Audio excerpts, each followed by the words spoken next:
सत कबीर की दया अत आदरणीय गरीबदास साहेब जी की अमृतवाणी मंगलाचरण। गरीब नमो नमो सत पुरुष को नमस्कार गुरु की नहीं, सुर नर मनजन साधुआ संतो सर्वस दे नहीं। सतगुरु साहेब संत सब दंडो तुम प्रणाम, आगे पीछे मध्य हुए तिनको जहाँ कुर्बान। नराकार निर्विषम काल जाल व बंधनम, निर्लेपम निज निर्गुणम अकल अनुबेषुंडनम। सोहम सुरति समाप्तम सकल समाना निर्तल, उज्ज्वल हिरंबर हर दमम बे पर वह अथा है, वार पार नहीं मध्यतम। अनाहद मंत्र सुखसलाद मंत्र, अजोख मंत्र बेसुन मंत्र, निर्वाण मंत्र थीर है। आदि मंत्र युगादि मंत्र, अजल अभंगी मंत्र, सदा सत्संगी मंत्र, लौलीन मंत्र गैर गंभीर है। सोहम सुभान मंत्र, अगम अनुराग मंत्र, निर्भय अडोल मंत्र, निर्गुण निर्बंध मंत्र, निश्चर मंत्र नेक है। गैबी गुलजार मंत्र, निर्भय निराधार मंत्र, सुमरत सुकृत मंत्र, अगमी अबंच मंत्र, अदली मंत्र अलेख है। फजलम फराक मंत्र, बिन रसना गुणलाप मंत्र, झिलमिल जहूर मंत्र, सर्वंग भरपूर मंत्र, सैलान मंत्र सार है। निरंकार गरक मंत्र, तेज पुंज परख मंत्र, अदली अबंध मंत्र, अजप्पा निरसंद मंत्र, अविगत अनहद मंत्र, दिल में दीदार है। वाणी विनोद मंत्र, आनंद असोद मंत्र, कुर्सी करार मंत्र, अनबय उचार मंत्र, उज्ज्वल मंत्र अलेख है। साहिब सतराम मंत्र, साई निकाम मंत्र, पारक प्रकाश मंत्र, हीरंबर हुलास मंत्र, मौले मलार मंत्र, पलक बीज खलक है। कौन ब्रह्मा का पिता है, कौन विष्णु की माँ, शंकर का दादा कौन है, हमको दे बता। यह जानने के लिए कृपया सुनिए जगत गुरु तत्वदर्शी संत रामपाल जी महाराज के। अंश अकेला जाव हिरंबर हेतरे, शब्द हमारा मान नाम निज चेतरे। हंस अकेला जाव हिरंबर हेतरे, शब्द हमारा मान नाम निज चेतरे। कहती है अकेला जाएगा तेरा हंस, ये प्राण तेरा अकेला जाएगा, और मेरी बात मान ले, उस निज नाम को सिमरण कर। नकली नामों से भी बात नहीं बनेगी। कोटि नाम संसार में उनसे मुक्ति न हो, सार नाम मुक्ति का दाता वाकू बूझन कोई। यहाँ पर आदरणीय गरीबदास साहिब जी अपने परमेश्वर द्वारा बताई हुई महिमा और ज्ञान वर्णन कर रहे हैं। कोतल घोड़े पीड़ अर्थ संग पाल की, हरिहा महबूब गजग बरदल ठाठ निशानी काल की। ये जितने भी तेरे ठाठ पाठ दिखा नहीं, काल न बुलवा रखा तू, और तेरी ही आप ही की कमाई आप ही के सिर आपको दे रखी है, और तू इसको देख करके अपनी मान बैठा है, लेकिन ये तेरी नहीं है। तेरी वो है जो तू सत सिमरण करेगा, पुण्य दान सेवा करेगा, ये आपकी है, बाकी आपका कुछ नहीं है। हाँ, इसमें रहते हुए अपना राम नाम रूपी पौधा प्रफुल्लित कर ले। अब कहते हैं भक्ति भी छोड़ दी, परमात्मा की साधना भी नहीं कर रहे हो, करते हो तो शास्त्र विरुद्ध कर रहे हो, और उसके अतिरिक्त बुराइयां और शुरू कर दी। क्या क्या? हक हलाल पहचान बदी कर दूर रे, हक हलाल को पहचान, बदी कर दूर, बदी यानी बदफैल को छोड़ दे। मांस खाना, शराब पीना, बीड़ी हुक्का, ताश खेलना, एक दूसरे के साथ दोना खींचातानी करना, बुराई चोरी जारी ठगी करना, कहते ही न त्याग दे भाई, अपना सिंपल जीवन जी ले। क्या बताते हैं? हक दोनों धर्मों को समझाते हैं परमात्मा, क्योंकि परमात्मा इस क्षेत्र में उस समय हिंदू और मुसलमान दो ही धर्म थे, तो उन दोनों ही परमात्मा एक के बच्चे हैं। ये अनजान संतों ने हमें अलग अलग बांट रखा है और हमें वास्तविकता तक पहुंचने नहीं देते। क्या कहते हैं? हक हलाल पहचान बदी कर दूर रे, या मुर्गी रब रूह गऊ क्या सूर रे। हिंदू तो कहते हैं गाय अच्छी है, मुसलमान कहते हैं, हिंदू कहते हैं सूअर का मांस खा सकते हैं, मुर्गी मर्गी भी खा सकते हैं, लेकिन गाय नहीं। और मुसलमान कहते हैं गाय खा सकते हैं, मुर्गी खा सकते हैं, सूअर नहीं। परमात्मा कहते हैं हक हलाल पहचान बदी कर दूर रे, या मुर्गी रब रूह गऊ क्या सूर रे। एक ही भगवान के बच्चे हैं, वो जीव भी उसी मालिक के हैं, चाहे सूअर बना है अपनी करनी से, चाहे कोई गाय है, चाहे कोई मुर्गी बनी है। हिंदू खा हदीस मुसल तजमास रे, तू जाने दरिया तेरा है कांस रे। हिंदू और मुसलमानों को कहते तुम दोनों ही ये बुराई त्याग दो। मुसल तज मांस रे, अगर तू मुसलमान है तो मांस खाना छोड़ दे। शराब तो मुसलमान नहीं पीते थे, और हुक्का हक्का भी बंद कर दो। मुसल तज मांस रे, तू जाने दरिया तेरा है कांस रे। यानी कांसी होती थी एक धातु, अब तो समाप्त होगी है, बहुत कम नजर आती है। पहले ये जो स्टील के आजकल बन रहे ना थाली वगैरह, बेले कटोरे, ये सब कांसी की हुआ करती है। तो कहते हैं कांसी वाली धातु का कोई भी आइटम दरिया पर तैर नहीं सकता, वो पानी पर नहीं ठहर सकता। तो कहते तू जो साधनाएं कर रहा है, जो आप क्रिया कर रहे हो, इससे तेरी मुक्ति नहीं हो सकती, अर्थात इस साधन से तू पार नहीं हो सकता। तीतर चढ़ी बुटेर बके हिलवान रे, हरे हाँ महबूब मुल्ला बंग पुकार अल रहमान रे। रमजानी रमजान ग्यास चोसा दिया, और पकड़ पकड़ पछाड़ी रूह कहो ये क्या किया। एक तरफ तो तुम इतनी प्यारी वाणी बोलते हो, अल्लाह से प्रार्थना करते हो, नमाज करते हो, और फिर एक जीव मार दिया, मुर्गी मार दी, गाय मार दी, या कोई बकरा काट दिया, ये क्या किया। खूनी खून गुजार खाल क्यों काटता, देखे रब रहमान गले क्यों बाढ़ता। खूनी खून गुजारे और गला काटे, तुझे दया नहीं आती, और वो रब रहमान, वो दयालु भगवान सब देख रहा है। ऐसे बूढ़े नाम होत है ग्रक रे, हरे हाँ महबूब कहता दास गरीब नाम निज परख रे। कि वास्तविक मंत्र की तरफ संकेत रह रह कर दे रहे हैं, सब बुराइयां त्याग और प्रभु की भक्ति कीजिए। और फिर क्या याद दिलाते हैं, मुसलमानों को याद दिलाते हैं कि देखो सुल्तान अदम जैसे मुसलमान थे, सब राजा होते हुए प्रभु के पाने के लिए सर्वस्व त्याग दिया, उन्होंने मांस खाना आदि सब बंद कर दिया। महमूदी चौतार हजारा पहरता, कितने सुंदर कपड़े पहना करता। इब्राहिम सुल्तान अदम राजा, मुसलमान राजा था, अब वो क्या बन गया। महमूदी चौतार हजारा पहरता, सुल्तानी को देख बलख सा शहर था। 16 संस सुहेली पद्मनी भोगरे, सतगुर के उपदेश लिया तज जोगरे। कि ये था मुसलमान, इसको मुसलमान कहते हैं। जैसे इब्राहिम सुल्तान अदम ने अपनी सब परिवार को त्याग दिया, अपना राज्य त्याग दिया प्रभु के पाने के लिए, सब ये मांस आहार करना त्याग दिया। उसके पास क्या क्या साजबाज था। तुरी 18 लाख ऊंट गए बरघना, 18 लाख उसके घोड़े थे, ऊंट भी गुने थे। तुरी 18 लाख ऊंट गए बरघना, शीश महल में सैल बाग 9 लखा बना। 9 लखा बाग था उसका, बहुत सुंदर, उसमें घूमना फिरा करता, आनंद करता था। कस्तूरी तन लेप गुलाबी गंधरे, हरे हाँ महबूब खाना खाते खूब पद्मनी चंद्रे।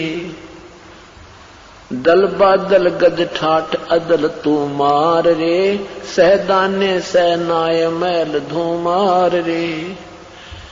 हीरे मोती मुक्ता जवाहर लाल रे, निस्तिन खूबी खैर खजाना माल रे।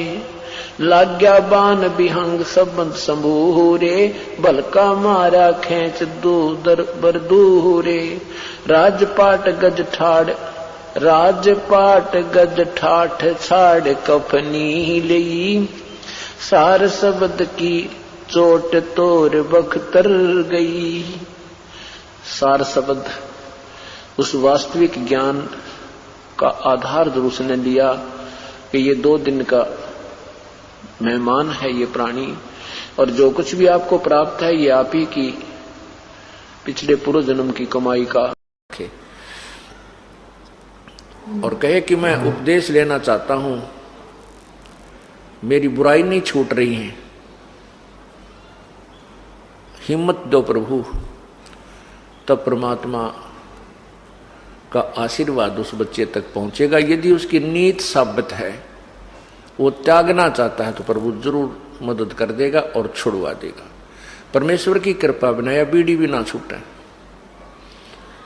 बीड़ी तो सबसे कमजोर शत्रु है इस जीव का, यह ना छूटा उस परमेश्वर की रजा बिना। अब जो भक्त, जैसे कल आपको बताया था कि जो पुण्यात्मा पिछले जन्मों में कभी परमेश्वर की साथ रही हैं, शरण में रही हैं, वो स्वयं आए हैं या अपना कोई संत भेजा है, तो वो पुण्यात्मा से आज कितनी बुराई कर रही हैं। शराब भी रोज पिया करती, सुल्फा भी पीती थी, मांस भी खाती थी, तम्बाकू बीड़ी का भी प्रयोग करते थे।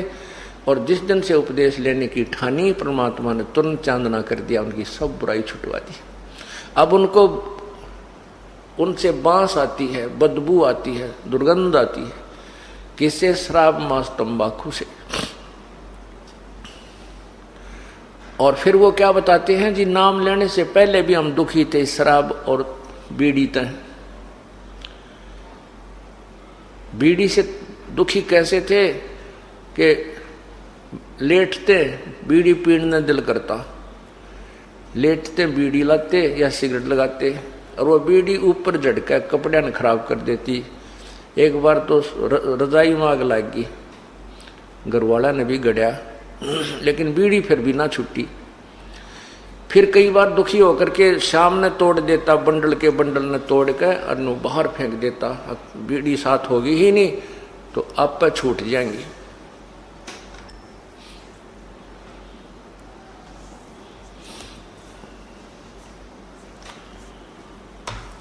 तो वो कहता है कि ऐसे करके हम शाम ने तो सो जाता, 1-2 घंटे के बाद फिर आंख खुल जाती, नींद से जाग जाता और बीड़ी की ललक उठती। वह झूठे टोटके पड़े पाती है ना, कितने छोटे छोटे से, उन ठाठा के पिया करता, बीड़ी छूटी नहीं। अब कृपा हुई है परमात्मा की, अब बदबू आती है। यदि कोई साथ बैठ कर दूसरा भी पीता है तो हमारे को वो अच्छा नहीं लगता। तो ये कृपा भी परमात्मा की होती है। अब जो भाई ये कह रहा था कि मैं तो काम क्रोध मोह लोभ अहंकार सब को त्याग कर फिर नाम लूंगा, वो आदमी नाम लेना नहीं चाहता या उसको ज्ञान कति नहीं। काम क्रोध लोभ मोह अहंकार ये परमानेंट एनिमी है इस आत्मा के, इस जीव के पक्के शत्रु हैं। और इनसे ना ब्रह्मा जी बच सके हैं, ना विष्णु जी, ना शिव जी। और फिर आम जीव की तो औकात क्या है? इन काम क्रोध मोह लोभ अहंकार से आप पे छुटकारा पाले नहीं हो सकता है। इसका एक बहुत लंबा ट्रीटमेंट है। छुटकारा तो होगा लेकिन लंबा ट्रीटमेंट है, जो इस तत्व ज्ञान और इस यथार्थ भक्ति विधि से ही संभव हो सकता है। क्या बताते हैं? सरंग बरंग मृग कुरंग और पतंगा, इंद्री एक ठग्यो 30 अंगा, और तुमरे संग 5 प्रकाशा, ये योग युगत की झूठी आशा।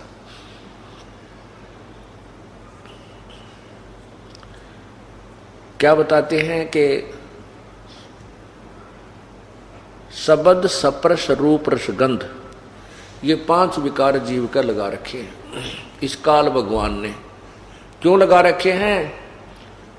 कि ये परमात्मा की भक्ति ना कर ले, वह कभी कोई संत आवे और यथार्थ भक्ति का वो संदेश देवे तो वो उस भक्ति को कर ना सके, और दूसरी जो भक्ति हमारी है उसको ये करते रहें और उसमें ये काम क्रोध में भी लिप्त रहें, तो इनकी यहीं पर जन्म मरण की प्रक्रिया बनी रहेगी। ये सूझबूझ से काल भगवान ने अपने ये विकार लगा रखे हैं।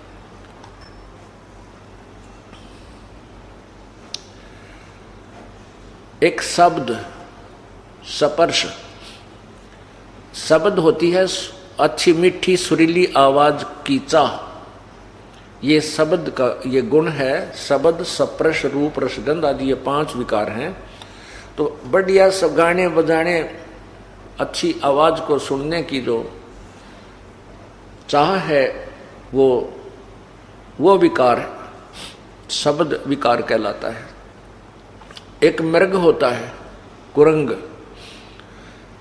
उसके अंदर ये एक विकार है जो उसकी जान का शत्रु बन जाता है।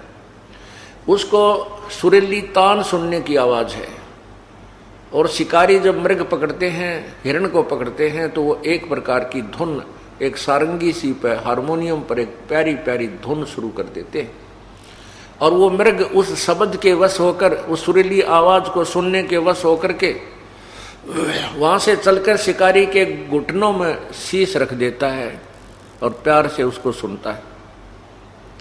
उस एक शब्द विकार ने, एक कान के विकार ने उस मृग की जान शिकारी के हाथों में सौंप दी। वो रुक नहीं सका, वो विवश है, उसके बस की बात नहीं है, और वो मृग को पकड़ ले गया, उसको मार लिया, उसके चाम का अलग से प्रयोग किया, मांस न्यारा बेच दिया, हड्डी की तो और प्रयोग कर ली। स्पर्श, स्पर्श कहते हैं इस काम को, काम कहते हैं विषय वासना, जो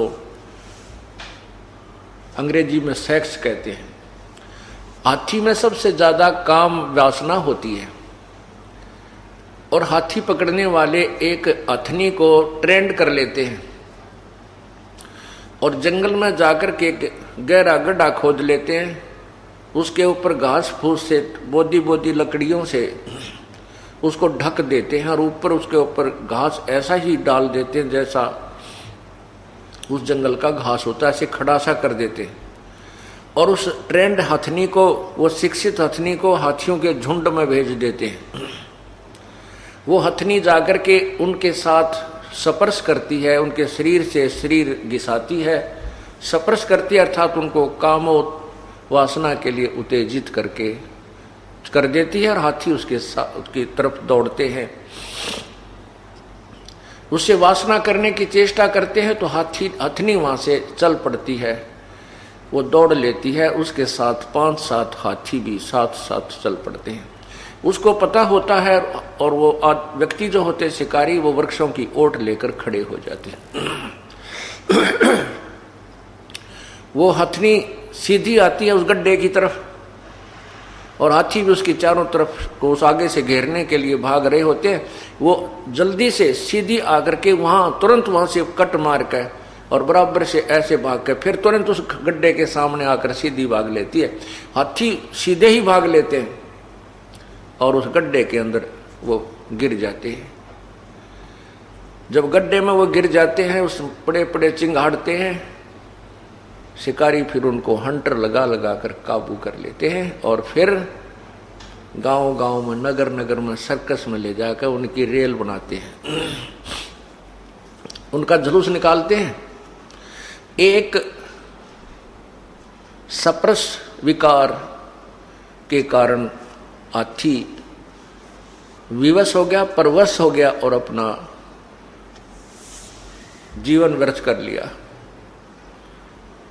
हाथियों को मारकर भी उसकी खाल, हाथी का दांत, पता नहीं क्या प्रयोग करते हैं। फिर रूप, एक जैसे शाम को लाइट जले थी, इस पर कितने ये कीट पतंग उड़ उड़ कर टक्कर मार रहे थे। ये रूप विकार है इनके अंदर। पतंग दीपक के ऊपर जाकर के उस रोशनी के वश होता है, उसका रूप के ऊपर उसकी कसक है और रूप के ऊपर आसक्त हो जाता है और दीपक के ऊपर जाकर गिर जाता है, गिरते ही जल के मर जाता है।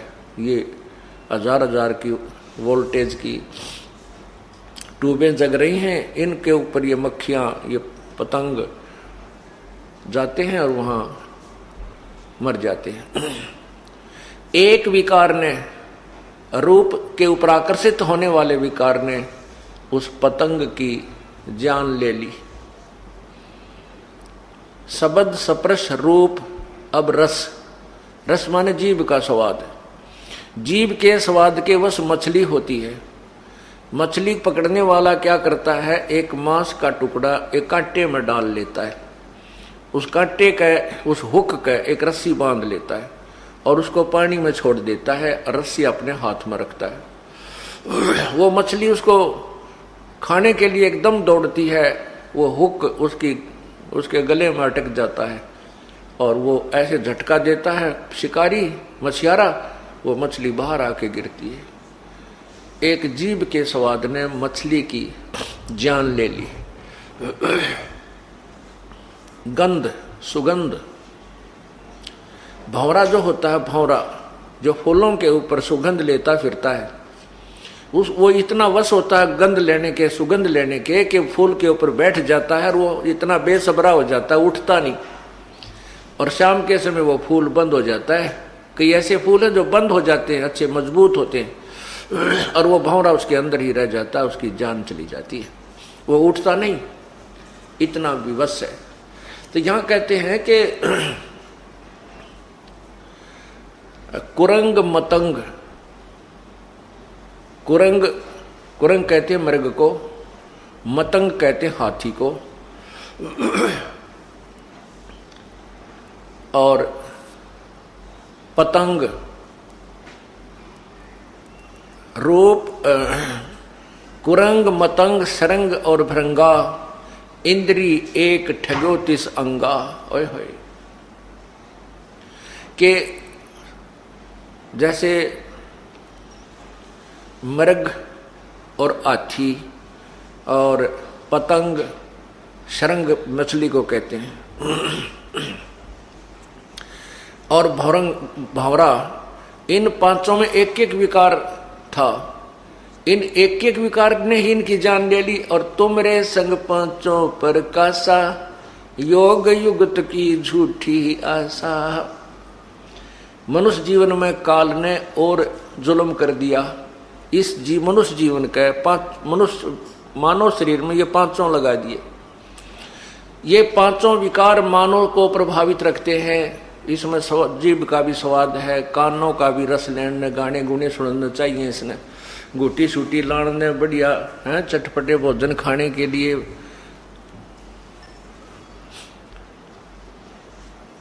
और विषय वासना भी कोई अंत ही नहीं इसके, इस शरीर में। परमात्मा कहते हैं हमें समझाने के लिए,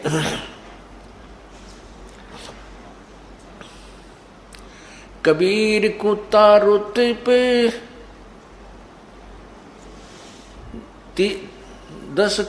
30 दिन रहे उजासे,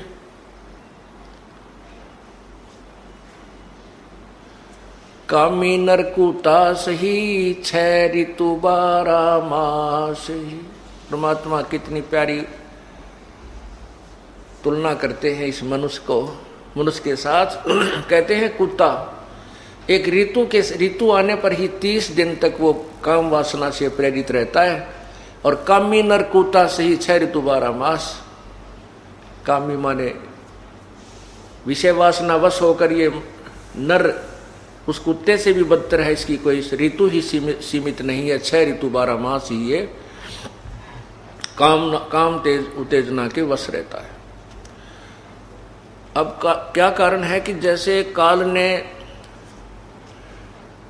हमारे ये मनुष्य जीवन देते ही ये पांचों विकार फिट कर दिए कि या तो ये भक्ति करे नहीं, और करे तो ये विकार इसको करने नहीं थे। परमात्मा पूर्ण ब्रह्म बड़े दयालु हैं, उन्होंने एक ऐसा ट्रीटमेंट दिया हमारे को इस सत्य नाम का, श्वास से सिमरण का। इससे ये विकार धीरे धीरे कति नष्ट हो जाएंगे, बिल्कुल नॉर्मल से बने रहेंगे, ये दबाव नहीं दे सकेंगे। और फिर ये ज्ञान ऐसा दे दिया कि हम गलती करने की चेष्टा करेंगे या कोई मन में विकार काल प्रेरित करेगा, तुरंत ये ज्ञान अड़ जाएगा और परमात्मा इस मन की परों को काट देगा और भक्ति का जो सहयोग है वो आपको इन विकारों से बचाएगा और कुछ दिनों के बाद ये ठीक हो जाएंगे। ये बिल्कुल समाप्त नहीं होंगे, लेकिन ज्ञान से ठीकम इस सतनाम से बिल्कुल ऐसे हो जाएंगे, हानि नहीं कर सकेंगे, आपको बाधक नहीं करेंगे, बनेंगे आपके लिए। परमात्मा कोई गलती नहीं होने देगा आपसे, कोई ऐसी परिस्थिति पैदा कर देगा जो ये मन तो ये काल है, ये तो 21 ब्रह्मांड का भगवान है, ये ब्रह्मा विष्णु महेश के साथ भी इसने खूब ऐसी घटनाएं घटा दी जो आज तक शोभनीय नहीं लगती हैं, लेकिन संत के साथ इसकी नहीं बसाओगी। कैसे? जैसे भगवान शिव ने जब ये देखा कि पार्वती जी ने श्री रामचंद्र जी का रूप बनाकर, ना सीता जी का रूप बना करके और श्री राम की परीक्षा ली थी, और श्री राम ने उनको पहचान लिया था कि आप तो दक्ष पुत्री देवी हो, आप सीता नहीं हो। और भगवान शंकर ने मना किया था कि आप सीता रूप मत बनाना, श्री रामचंद्र की परीक्षा मत लेना, क्योंकि श्री रामचंद्र जी सीता के वियोग में रो रहे थे, दहाड़े मार रहे थे, पशु पक्षी पेड़ों से भी पूछ रहे थे, जिसमें सीता जी का अपहरण रावण ने कर लिया था, श्री राम को पता नहीं था। उसमें भगवान शिव ने कहा था, पार्वती ने पूछा था ये आदमी क्यों रो रहा है? भगवान शंकर ने कहा ये आम मनुष्य नहीं है, ये भगवान विष्णु अवतार श्री रामचंद्र जी हैं, इनकी पत्नी को कोई उठा ले गया है, अपहरण कर ले गया, उस वियोग में ये रो रहे हैं। तो पार्वती जी ने कहा था कि भगवान रोते थोड़े ही है, मैं नहीं मानती ये विष्णु जी हो सकता है, मैं इसकी परीक्षा लूंगी और सीता रूप बनाकर जाऊंगी। शिव भगवान ने कहा था कि तू पार्वती सीता रूप मत बनाना पार्वती, तब तो उसने कह दिया नहीं बनाऊंगी। भगवान शिव के इधर उधर होते ही तुरंत सीता रूप बनाया और श्री राम की परीक्षा लेने पार्वती जी पहुंच गई। जाते ही रामचंद्र जी ने कह दिया, हे दक्ष पुत्री माया, भगवान शिव को कहाँ छोड़ाई, अकेली कैसे आ गई। इस बात से वो बहुत शर्मिंदा हुई और कहा, आप तो सचमुच विष्णु भगवान हैं, ये मेरी ही गलती थी। शिव भगवान ठीक है आपको प्रणाम कर रहे थे। जब वो वापस आई तो अंदर से मन काल ने प्रेरित कर दिया भगवान शिव को कि ये अवश्य गड़बड़ करके आई होगी। उसने कहा कि तू सीता बन के परीक्षा लेकर आई है। वो नाट्य भी इतना मन ने को नहीं परीक्षा ली, नहीं तू झूठ बोलती है, मेरी आत्मा नहीं मान रही है, तू गई है। फिर उसने भी स्वीकृति दे दी, हाँ जी मैं गई थी। इस बात से भगवान शिव ने एक तो ये कहा कि तू अब मेरे बड़े भाई की पत्नी का रूप बना लिया, अर्थात मेरे लिए माता के तुल्य होगी, स्वीकार्य नहीं है, मैं तुझे तेरे से पत्नी व्यवहार नहीं करूंगा।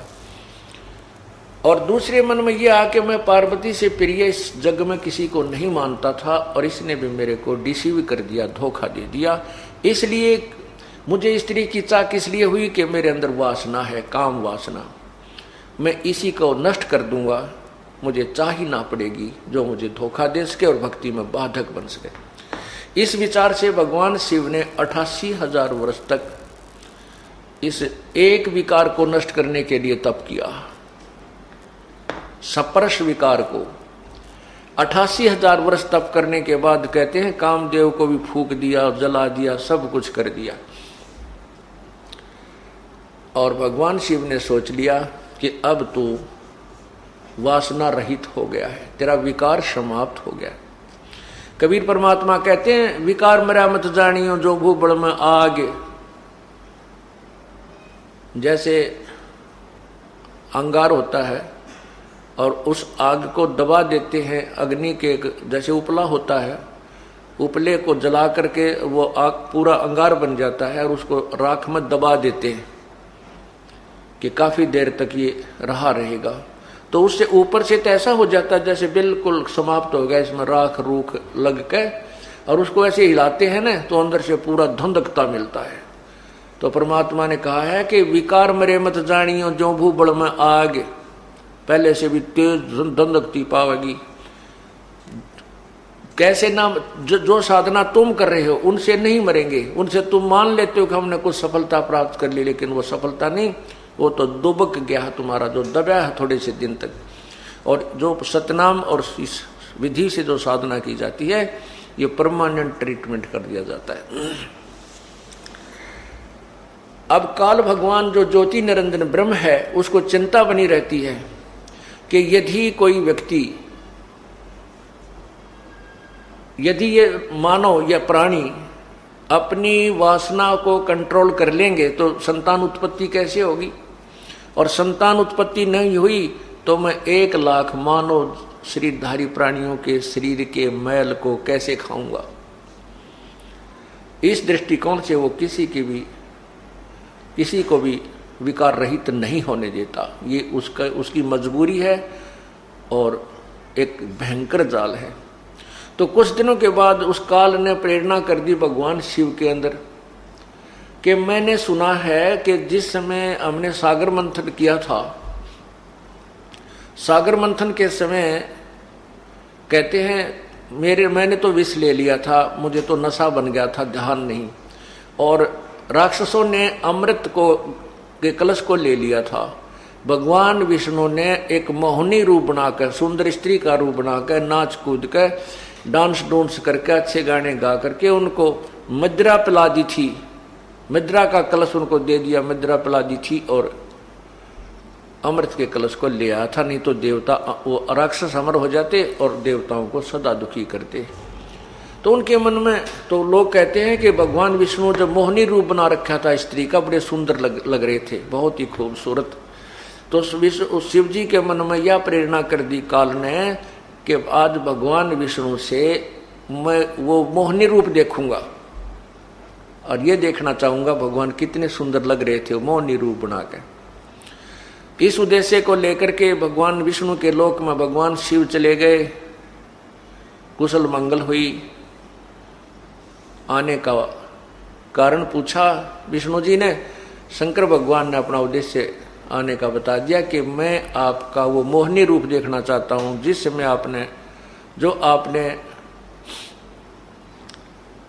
सागर मंथन के समय बनाया था। विष्णु जी हंसने लगे, कहने लगे भोलेनाथ, वो कोई समय था, मोहनी रूप बना लिया, बार बार थोड़ी औरत बना जाता है, वो तो कोई समय था भाई।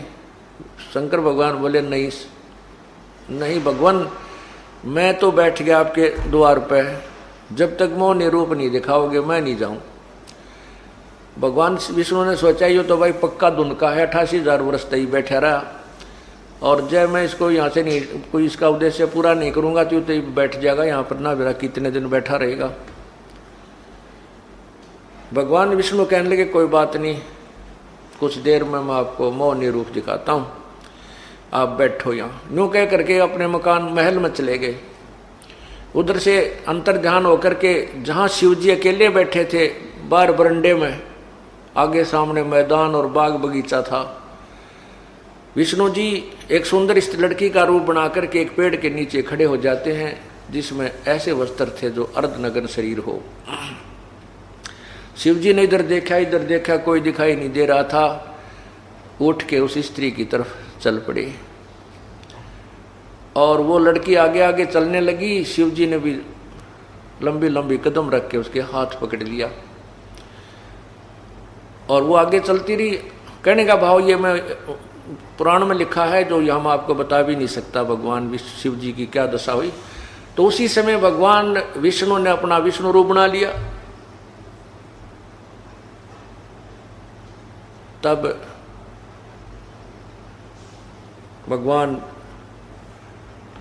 शिव जी शर्मिंदा से हो गए। अब परमात्मा याद दिलाते हैं कि ये जिस विकारों को, विषय वासनाओं को तुम समाप्त कहते हैं, जैसे अग्न काष्ठ के माही है व्यापक परदिसै नाही, ऐसे कामदेव पर चंडा व्यापक सकल दीप नौखंडा। जैसे अग्नि काट के माही, काट में अग्नि है पर दिखती नहीं, और जब इसको अग्न लगा दी जाएगी तो पकड़ पाटेगा, यानी आगे आग हो जाएगी। ऐसे ही ये विषय वासना प्रत्येक प्राणी के अंदर विद्यमान है व्यापक पर दिसै नाही, ऐसे काम देव प्रचंडा व्यापक सकल दीप नौखंडा। तो यहाँ कबीर परमेश्वर जी बताते हैं कि तुमरे संग पांचों पर कासा, ये योग युगत की झूठी आशा। तुम्हारे अंदर ये पांचों विकार विद्यमान है, तुम योग युगत यानी विकार खत्म करने की, आप कहते हैं योग विकार खत्म करके ही योग युक्त हुआ जाता है। विकार तुम्हारे समाप्त हो ही नहीं सकते, योग युक्त तुम हो नहीं सकते, इसलिए योग युक्त नहीं हो सकते। देयरफॉर इसलिए आपका जीवन जो है, या भक्ति भी व्यर्थ और आपका जीवन भी व्यर्थ, आपका उद्देश्य भी गलत है। जो तो आप सोच रहे हो कि आप मोक्ष प्राप्त कर लेंगे या परमात्मा से संपर्क कर लेंगे, क्योंकि आप कहते हो विकार जब तक समाप्त नहीं होंगे हम भक्ति पर लगेंगे नहीं। और विकार समाप्त करने के लिए कौन से विकार? जो अंतःकरण के विकार, एक बाहर के विकार जो आपको पहले बताया, शराब मांस तंबाकू चोरी ठगी बकवाद, ये माड़ी नीत करना, ये बाह्य विकार है। अंदर के विकार, ये पांचों विकार समाप्त करने के लिए आपको एक लंबा ट्रीटमेंट आजीवन करना होगा। कौन सा है? राम नाम रटते रहो जब तक घट में प्राण, कभू तो दीन दयाल के भनक पड़ेगी कान। अंतिम श्वास तक ये ट्रीटमेंट आपको लेना पड़ेगा। कौन सा? सत्संग सुनना और धर्म यज्ञ, ये पांचों यज्ञ करना, परमात्मा का जो मंत्र है, इन तीनों मंत्रों का जाप करना। और इस प्रकार आप इन विकारों से रहित रहोगे, परमात्मा प्राप्त कर सकते हो। अब हम उसी कहानी पर आते हैं, उसी कथा पर आते हैं जो कि कल अधूरी छोड़ी थी। त्रेता युग में पूर्ण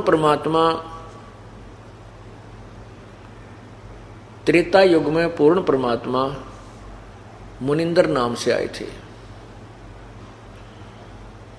और द्वापर युग में पूर्ण परमात्मा करुणामय नाम से आए थे, सतयुग में सत्सुकृत नाम से आए थे। अब हम करुणामय रूप में जब वो आए थे द्वापर युग में, और द्वापर युग में श्री कृष्ण जी की भी भूमिका थी जो विष्णु अवतार थे।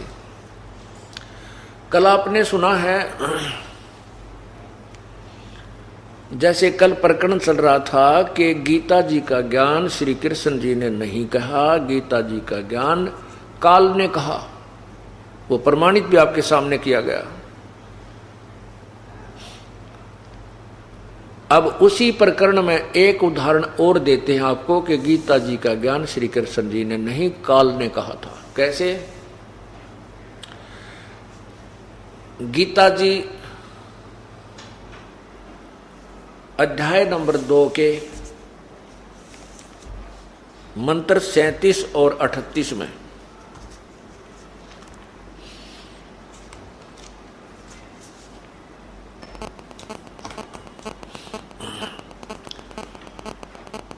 लिखा है कि